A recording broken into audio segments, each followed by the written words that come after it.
Hey everyone, it's Tess and welcome to my channel. I am a 28-year-old woman converting to Judaism. Yes, I am also Black. So in the beginning of my conversion process, I had several things going through my mind. I was unsure about many things, but these 10 things stood out the most. So if you are someone who is thinking about converting to Judaism, or honestly in the process of converting like I am, you are going to have minor setbacks and questions and relapses, and that's completely normal. But I encourage you to push through and to understand that you are not alone. So I wanted to start making videos on my journey and start sharing my experiences with you guys and with anyone who is going through a conversion process or thinking about going through it. And I just want people to just look back at my videos and just at least get some type of encouragement, some feedback, and some knowledge about the entire process. Everyone's conversion process is completely different. Mine will be different than yours. Yours will be different from someone else's. And that's because we're all different and we all have different life experiences. And this is just a simple guide to help you create your own path. So let's get into number one. The first reason why I was unsure about converting to Judaism was my family. I have a religious family, beautiful Christian family, and I also have 7 other siblings who are also Christian. And I was raised Christian. But I stopped going to church a very, very long time ago, and I stopped believing in Jesus some time ago as well.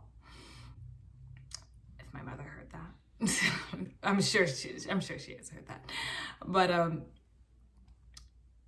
and it just made me think about how different things will be for them. Because even though I knew a lot about Judaism, I knew some things, the basic things non-Jews know, going through this process took it to a whole nother level. And I know way more than maybe even some born Jews. I don't know everything, but I know a lot now. And it's more than just Hanukkah and Passover. And to sit here and explain this to my family, I wouldn't do Judaism justice, like there's just so much to explain behind all the holidays, behind all the mikvahs and all that. So all that was going through my mind when I was deciding to go through this process. How would this make my family feel? How will they take it? And between you and I haven't told them yet. And it's because I guess I haven't gotten comfortable enough in my process to just be that completely honest. I told a few siblings, but my parents, who are religious Christians, this might break their heart. And I, as an adult, have to, rip off the Band-Aid and do it. But it's going to take some getting used to, and I guess I'm just now trying to figure out how to exactly do all that. I am sure of my conversion. I believe I'm so connected to Judaism more than any religion, but it's just taking me some time to just come clean to them about this. And to be honest, I really do believe they'll be proud and they're gonna love me no matter what. I guess it's more me than them. So if you have family who is a different religion, feeling this way is completely normal. It's just up to you to take that step and just be honest about who you are. Reason number 2 is no longer believing in Jesus. To be honest, this part was kind of easy. I would go to church to just make my parents happy. I wasn't really going for me. never really prayed. I just kind of did what I was told and just tried to keep my parents happy. But I wasn't happy. And that pushed me even further away from Christianity. So I decided to, this part, not believing in, or not accepting Jesus Christ as my personal savior, wasn't a hard thing to do, but it was something I definitely did question over and over again. Am I sure about this? Am I sure? And I was, and I'm not ashamed to say that. Number 3 was the conversion process cost money. I live in New York, ka-ching, ka-ching. It's expensive here. I live on my own. And I decided to, when I decided to go through this process, moving and my work, and I'm in school and I'm doing a bunch of things, I was just like, oh my God, this conversion process is costing me a lot of money. And it's also costing me a lot of time, which I'm not mad about. It should take a while because there's so many things that I have to learn. But the money part really did hit me. But I have an amazing group of rabbis working with me who have been very supportive financially and helping me go through this process. And it's amazing what they're doing. So if money is the problem, God is going to find a way to help you through this. And you will find a way too. Number 4 is love. Like I said, I'm 28 years old. I don't have children. I'm not married. I want those things one day. And I'm like, who's gonna want me at the end of all this, But you just have to believe and trust the process. And it's completely normal to think this. Even if I wasn't going through a conversion process, I would still be 28 with no husband. And it's due to my own life decisions and poor decisions I've made and good decisions I've made in my love life. But I think right now this is more important. And I feel like I will be so much better as a wife, suited as a wife after this process is done. And that's what's motivating me into believing that I'm going to find love after that. Number 5 is the process itself. The process is long.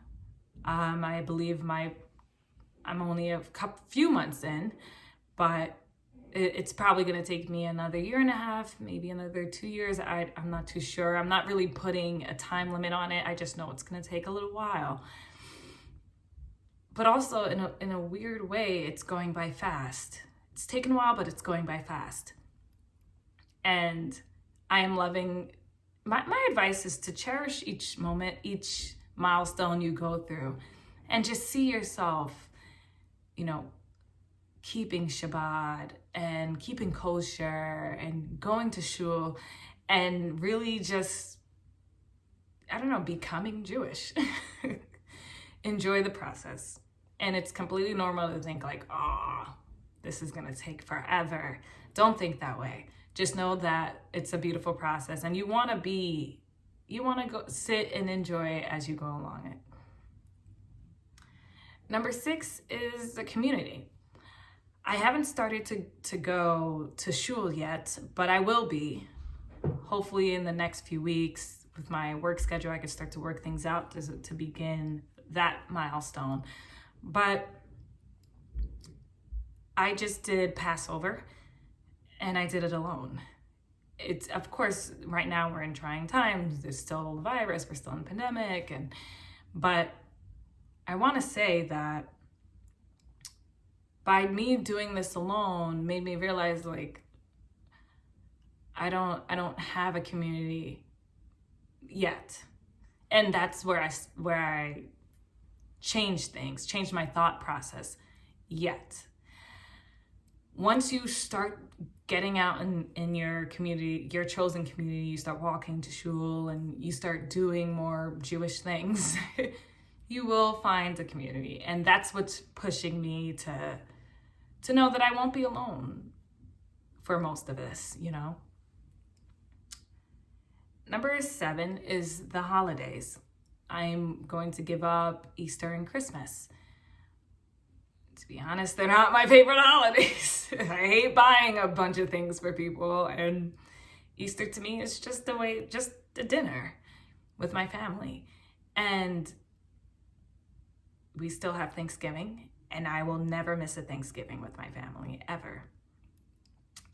And that's how you have to see it. Like, every day is an important day. Every single day. And I'm not just gonna wait on a commercial holiday or put so much emphasis just on that day because I'm no longer that religion anymore. So every day I call my siblings, every day I call my parents. Every day matters. And that's kind of how I live my life. I don't put so much emphasis on just those holidays, even though culturally and universally they're big days. I still call them on those days anyway. Reason number 7, and this is big. Number 7 is the criticism. I have like several things many people, Jews and non-Jews, can throw at me. I'm a woman, I'm Black, I am different, and I'm also pretty conservative as well, politically and religiously. And sometimes it can be scary. I'm not someone with a personality that's like, that's not me. I'm not somebody like that, or at least I don't think I am. I enjoy conversations. I enjoy talking. I am also a podcaster. So for me, it's not about, I don't want to be criticized, because that's obviously going to make me a stronger Jewish woman. It's just, do I want to deal with the nonsense people say to me? When someone converts, it's very rude to ask why. But people can't help their curiosity. Some people don't even know that it's rude to ask. But I had a coworker flat out just ask me why in front of 5 other people.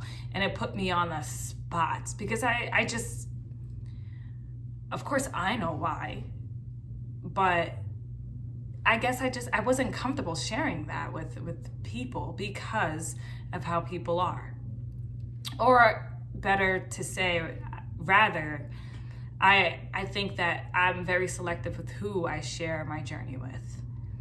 It's a personal story, and it's a personal journey, and I only think valued people need to hear it. So I just learned to understand that I will come across this probably even more and more, deeper and deeper into my conversion. People are going to criticize. I just have to build a better backbone to just deal with it and deal with it elegantly. Number 9 is children. In Judaism, there's a lot of pressure, and I think it's a mikvah, honestly, and it's an obligation to raise your children to be fit for the world, which I think is beautiful. I think everyone should do that if they aren't already. And you have an obligation to your children to educate them, to make sure your home is stable. And to me, that's a lot of pressure. I know I can handle a lot of things. I can handle so many things at the same time. But getting it right with the children is something that always shook me in my heart, because I don't want to do it wrong. I don't have children yet. I know I do want them. But this was something I was like, oh, in my conversion, will I be able to afford Hebrew school? Will I, be teaching them the right way? What if they don't even want to be Jews? It's so many things I'm going to have to come across with them throughout their lives. And I think about that a lot. It's still something I think about. And the final reason is modesty. Throughout my life, I went through weird changes with being completely modest as a young adult, as like a kid and teen, then completely wild in my late teens, early 20s, to where I am now, which is, I will say, fully modest. And even before I even decided to convert to Judaism, I just decided to shift that change on my own. I just became more reserved with how I came off to others. I became more aware of how men were viewing me and judging me and paying attention to my body. And it became a mission for me to keep myself for the man I marry, keep myself covered for the man I'm going to marry, or whoever. To keep myself away from weirdos. And there's just, modesty isn't just in how you dress, it's also how I speak. I decided to kind of limit my dirty mouth, because it just wasn't me. It was more so me following the trends of what was going on in the world and not living religiously. And there is just no place in it, in this process. And with doing that, with practicing modesty, the reason why it's on the list, let's start with there. The reason why it's on the list was because I was like, I'm not, what? I can't believe, that was my attitude towards it. But I decided to look at the deeper meaning of it and why being modest is bigger than we think and why it's important. Once I figured those things out and I started to implement it in my life, I began to benefit from the changes. People started to accept me for me. People started to listen to me. You know how hard it is to get people to listen to you? People, my words had meaning. They had depth. And to understand that people were seeing me for me and not just from this persona. I don't know why I'm doing this, but that's kind of how I feel when I'm not modest. People were judging me based on that, and that wasn't who I was. Believe it or not, I was the girl showing all my skin, shaking my bum, doing all these type of things as a teen, early 20s, because I had no guidance, and I also didn't have God in my life the way I have him now. So if you were concerned about being modest and you don't want to wear skirts, just know that it's way more than that.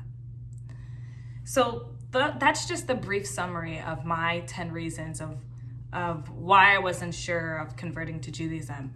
But now, some of them I still think about, but they aren't going to stop me from completing my process. And I hope these things don't stop you either, because you are entering a beautiful life and just a fantastic, amazing way of living. And I don't want you to lose hope. I'm going to be making more and more videos I'll be honest with you guys. I'll try my best to at least release a video once a month, and then we'll see how it goes. So I hope that my video really helped you guys a bit. With anyone who's feeling confused or alone, I'm going to try my best to keep making videos of my process, because it's honestly an amazing one, and you're not alone. So enjoy the rest of whatever videos I have up, and Shalom.